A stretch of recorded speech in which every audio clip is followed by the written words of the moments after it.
বাংলাদেশ আওয়ামী লীগের ৭৫ বছরে পদার্পণ, বঙ্গবন্ধুর প্রতিকৃতিতে প্রধানমন্ত্রীর শ্রদ্ধা।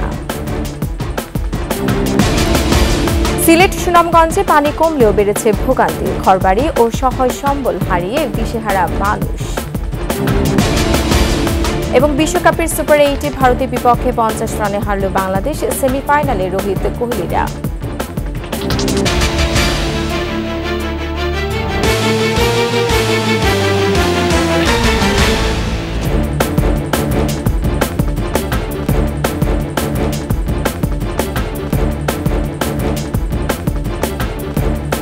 শুনছিলেন ফার্স্ট সিকিউরিটি ইসলামী ব্যাংক পিএলসি সংবাদ শিরোনাম। আমন্ত্রণ সকাল ৯টার ২১শে সংবাদে, সাথে আছে নীরবান আমিন।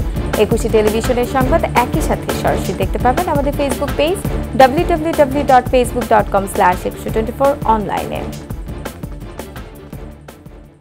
মুক্তিযুদ্ধের নেতৃত্ব দেয়া রাজনৈতিক দল বাংলাদেশ আওয়ামী লীগ পা রাখল ৭৫ বছরে। দীর্ঘ এই পথ চলায় ১৯৭৫ সালের ১৫ আগস্ট জাতির পিতাকে সপরিবারে হত্যা করে আওয়ামী লীগকে ধ্বংস করে দিতে চেয়েছিল ষড়যন্ত্রকারীরা। শত আঘাতের পরও শেখ হাসিনার হাত ধরে উঠে দাঁড়ায় আওয়ামী লীগ। ভোট ভাতের সংগ্রাম শেষে নানা অর্জনে এই আওয়ামী লীগের হাত ধরে। আরো জানাচ্ছেন প্রণব চক্রবর্তী।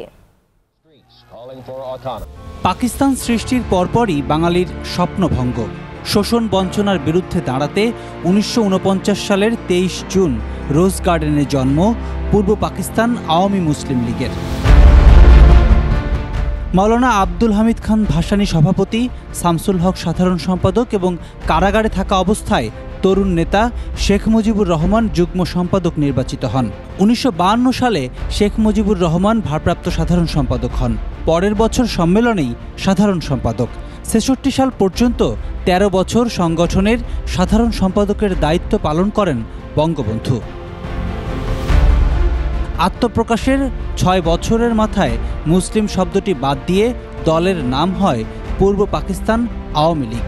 ১৯৫৭ সালে পররাষ্ট্র নীতি নিয়ে বিরোধে মাওলানা ভাসানী দল থেকে বেরিয়ে কাকমারি সম্মেলনে ন্যাশনাল আওয়ামী পার্টি গঠন করেন। ৬৬ সম্মেলনে বঙ্গবন্ধু সভাপতি ও তাজউদ্দিন আহমেদ হন আওয়ামী লীগের সাধারণ সম্পাদক। ৬৬-র ৬ দফার আন্দোলন, ৬৯-এর গণ অভ্যুত্থান, বঙ্গবন্ধুর স্বাধীনতা ঘোষণা, ৯ মাসের মুক্তিযুদ্ধ, স্বাধীনতা সবই আওয়ামী লীগের হাত ধরে। এইভাবে আন্দোলনের মধ্য দিয়ে কিন্তু আওয়ামী লীগের সৃষ্টি এবং জনপ্রিয়তা ক্রমান্বয়ে বৃদ্ধি পেয়েছে এবং জনগণের সাথে সম্পৃক্ততা বৃদ্ধি পেয়েছে। আওয়ামী লীগ জনগণের সংগঠন হিসাবে মানুষের এই বাঙালিদের দাবি দেওয়া প্রতিষ্ঠার একমাত্র সংগঠন হিসাবে মানুষের কাছে পরিগণিত হয়ে আসছে। স্বাধীন বাংলাদেশ, যুদ্ধবিধ্বস্ত দেশকে গড়ে তুলছেন জাতির পিতা। শুরু হলো ষড়যন্ত্র। ৭৫-এর কাল রাতে সপরিবারে হত্যা করা হলো জাতির পিতাকে। আবারও সূর্যগ্রহণ, সামরিক স্বৈরাচারের বুটের নিচে পিষ্ট গণতন্ত্র। কঠিন সময়ে সংগঠনের ভারপ্রাপ্ত সভাপতির দায়িত্ব পালন করেছেন জোহরা তাজউদ্দিন। ৮১ সালে আওয়ামী লীগের সভাপতি নির্বাচিত হয়ে বঙ্গবন্ধু কন্যা শেখ হাসিনা দেশে ফিরলেন। সরতে শুরু করল রাজনীতির আকাশের জমাট বাঁধা কালো মেঘ। স্বৈরাচার হটিয়ে গণতন্ত্র পুনরুদ্ধার। বারবার আওয়ামী লীগের উপর আঘাত এসেছে, ঘুরে দাঁড়িয়েছে দলটি। এই বাংলাদেশের মানুষের স্বপ্ন পূরণের লক্ষ্যে, আগামীর বাংলাদেশকে নেতৃত্ব দেওয়ার লক্ষ্যে দেশরত্ন শেখ হাসিনার নেতৃত্বে আমরা তরুণ সমাজকে গড়ে তুলছি। সততার সাথে, নিষ্ঠার সাথে দেশকে ভালোবাসতে হবে, দুর্নীতির বিরুদ্ধে লড়তে হবে।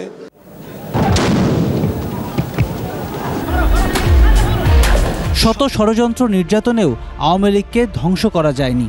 রোজ গার্ডেন থেকে বঙ্গবন্ধু এভিনিউয়ের এই ৭৫ বছরের পথ পাড়ি দিতে বারবার সংকটে পড়লেও সংগ্রামে ঘুরে দাঁড়ানো সব অর্জনই আওয়ামী লীগের হাত ধরে। গণতান্ত্রিক সংগ্রামে জয়ী হয়ে আওয়ামী লীগের নেতৃত্বেই বিশ্ব দরবারে অনন্য অবস্থানে বাংলাদেশ। শেখ হাসিনার হাত ধরেই উন্নত বাংলাদেশের স্বপ্ন ছোঁয়া এখন শুধু সময়ের অপেক্ষা।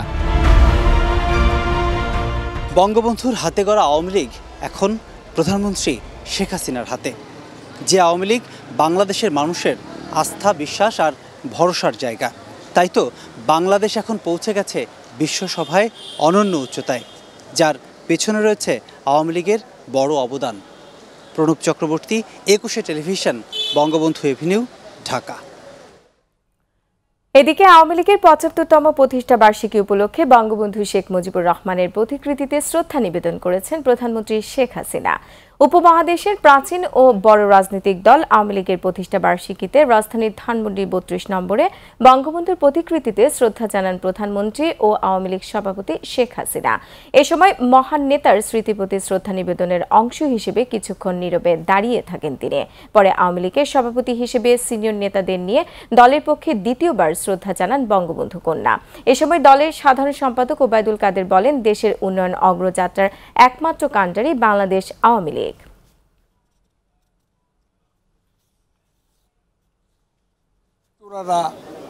মাহতাবাজি করে আমাদের আজকে সাম্প্রদায়িক জঙ্গিবাদী শক্তি আমাদের অভিন্ন শত্রু। এই অভিন্ন শত্রু বিএনপির নেতৃত্বে ঐক্যবদ্ধ। আমাদের আজকে অঙ্গীকার, আমাদের আজকের শপথ, এই অপশক্তিকে পরাজিত করতে হবে। অন্য প্রসঙ্গ, পানি নামলেও কমছে না সিলেটের বানবাসী মানুষের দুর্ভোগ। ৭২০টি আশ্রয় কেন্দ্রে ২৫,০০০ পরিবার রয়েছে বাড়ি ফেরার অপেক্ষায়। বন্যা ও জলাবদ্ধতার বিষয়ে সিলেটের সিটি মেয়র বললেন, নগরীর ছড়া ও খাল উদ্ধারে জিরো টলারেন্স নীতি গ্রহণ করা হবে। এদিকে সুনামগঞ্জে কমতে শুরু করেছে নদ নদীর পানি, তবে বেড়েছে নানা রকমের ভোগান্তি। সিলেট ও সুনামগঞ্জ প্রতিনিধির তথ্য ছবিতে মাসুম আলিসার প্রতিবেদন। এবারের বন্যায় বেশি ক্ষতিগ্রস্ত হয়েছে সিলেটের গোয়াইনঘাট। পানি নামলেও বাড়ি ফিরতে পারছেন না আশ্রয় কেন্দ্রে থাকা কয়েক হাজার পরিবার। উজানের ঢলে ভেঙে গেছে ঘরবাড়ি, সহায় সম্বল ও গবাদি পশু হারিয়ে নিঃস্ব তারা। প্রতি বছরই বন্যায় কবলিত এসব মানুষ এখন দিশেহারা। অন্যদিকে পানিবন্দী মানুষ দিন যাপন করছেন অনাহারে অর্ধাহারে। কেন্দ্র থেকে আইসি বাড়ির আইয়া, যেমন ধরি লোক আয়া দেখি যে বাড়িঘরের অবস্থা খুবই খারাপ, চুলা নাই, কিছুই নাই, কি করব, অনাহারে আছি, সেই চিরা পানি খায়া। এমন অবস্থা যে ঘরের ভিতরে তারা প্রবেশের বা থাকার কোনো পরিবেশ নাই। এসব মানুষের দুর্ভোগের কথা স্বীকার করে জনপ্রতিনিধিরা জানান, যে ত্রাণ দেয়া হচ্ছে সেটি অপ্রতুল। তবে আশ্রয়ে থাকা লোকজন রান্না করা খাবার পাচ্ছেন। আমরা প্রথম দিনই ডিসি অফিসের মাধ্যমে রান্না করা খাবার আমরা বিতরণ করি আমাদের আশ্রয় গুলোতে। প্রশাসন বলছে সিলেটে এখনো পানিবন্দী ১০ লাখ মানুষ। এছাড়া কুশিয়ারা নদীর ৪টি পয়েন্টে পানি বিপদসীমার উপর দিয়ে প্রবাহিত হচ্ছে। এদিকে সিলেট সিটি মেয়র বলেন, পানি নেমে গেলে সিলেট বাঁচাও নগর বাঁচাও কর্মসূচি নিয়ে ছড়া ও খাল উদ্ধারে কার্যক্রম শুরু হবে। যেখান থেকে উৎপত্তি হয়েছে সেখান থেকে সমস্ত ছড়া উদ্ধার খনন সহ আমরা সুরমা নদী নিয়ে যাই, সুরমা নদীর খনন।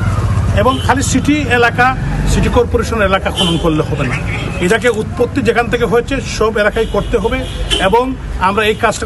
অপরদিকে সুনামগঞ্জে দ্রুত কমছে নদ নদীর পানি। পরিস্থিতির উন্নতি হলেও বাড়ছে ভোগান্তি। অনেকের বাড়িঘর ক্ষতিগ্রস্ত হয়েছে, ভেসে গেছে গোলার ধান, হাঁস মুরগির খামার ও পুকুরের মাছ। এদিকে পানি কমতে থাকায় অনেকেই ঘরবাড়ি মেরামতের জন্য কাজ শুরু করেছেন। রয়েছে প্রান্তিক মানুষের খাবার ও বিশুদ্ধ পানির সংকট। আমাদের ঘরবাড়ি, গবাদি পশু পাখি অনেক কিছু মারা গেছে। তারপর আমাদের কিছু লোক এইখানে ত্রাণও পাচ্ছে না, বিশুদ্ধ পানিও পাচ্ছে না। আমাদের খুব ক্ষতিগ্রস্ত। ঘর ভাঙি গেছে, কি পানি ঘরের সামনে জ্যামাইছে, ভিজে বাইরেছে। তারপরে মাল আঁশ আসিল 40টা আঁশও গেছে কি বেশি। তারপরে মুরগি মইরা টইরা সব শেষ। পানি উন্নয়ন বোর্ড বলছে, ইতিমধ্যে নিম্নাঞ্চল থেকে পানি সরতে শুরু করেছে। আগামী 24 ঘন্টার মধ্যে সুনামগঞ্জে বন্যা পরিস্থিতি স্বাভাবিক হবে। পানি কমতেছে এবং বন্যা পরিস্থিতি উন্নতি হচ্ছে এবং যেসব জায়গায় পানি ঢুকে গেছিল সেগুলো নামতে শুরু করেছে। আমরা আশা করতেছি আগামী 24 ঘন্টার ভিতরে সুনামগঞ্জের বন্যা পরিস্থিতি স্বাভাবিক হবে। কাজকর্ম না থাকায় মানবেতর জীবনযাপন করছেন বন্যা কবলিত এলাকার মানুষ। মাসুম আলিসা, 21 টেলিভিশন। সৌদি আরবে এবার হজ পালন করতে গিয়ে তাপদাহে মৃত্যুর ঘটনায় বেআইনিভাবে ভ্রমণের ব্যবস্থা করেছে এমন ট্রাভেল এজেন্সিগুলোকে বিচারের আওতায় আনছে মিশর। মিশরের প্রধানমন্ত্রী মোস্তফা মাদবুল এরই মধ্যে 16টি পর্যটন সংস্থার লাইসেন্স কেড়ে নেওয়ার নির্দেশ দিয়েছেন। একই সঙ্গে ওইসব সংস্থার ব্যবস্থাপককে জরিমানা করারও নির্দেশ দেন তিনি। এবার হজে গিয়ে মারা যাওয়া ব্যক্তিদের মধ্যে 658 জন মিশরের, এর মধ্যে 630 জনে সরকারিভাবে নিবন্ধিত নয়। এরা সবাই ট্রাভেল এজেন্সির মাধ্যমে ব্যক্তি ব্যক্তিগত ভিসায় হজ করতে চান। এ কারণে তীব্র তাপদাহে মোকাবেলায় পর্যাপ্ত সুযোগ সুবিধা পাননি হাজিরা। এত বিপুল সংখ্যক মিশরীয় হাজির মৃত্যুর জন্য ওই ট্রাভেল এজেন্সিগুলোকে দায়ী করছে মিশর সরকার। আর এরই সাথে শেষ করছি সকাল 9টার 21 সংবাদ। যাবার আগে ফার্স্ট সিকিউরিটি ইসলামী ব্যাংক পিএলসি সংবাদ শিরোনামগুলো আরও একবার। বাংলাদেশ আওয়ামী লীগের ৭৫ বছরে পদার্পণ, বঙ্গবন্ধুর প্রতিকৃতিতে প্রধানমন্ত্রীর শ্রদ্ধা। সিলেট সুনামগঞ্জে পানি কমলেও বেড়েছে ভোগান্তি, ঘরবাড়ি ও সহায় সম্বল হারিয়ে দিশেহারা মানুষ। এবং বিশ্বকাপের সুপার 8-এ ভারতের বিপক্ষে 50 রানে হারল বাংলাদেশ, সেমিফাইনালে রোহিত কোহলিরা।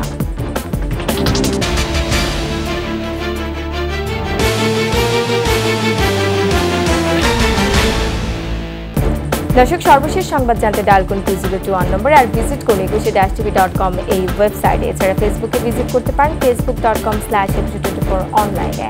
এতক্ষণ সাথে থাকার জন্য ধন্যবাদ। পরবর্তী সংবাদ দুপুর 2টায় দেখার আমন্ত্রণ রইল। 21-এর সাথেই থাকুন।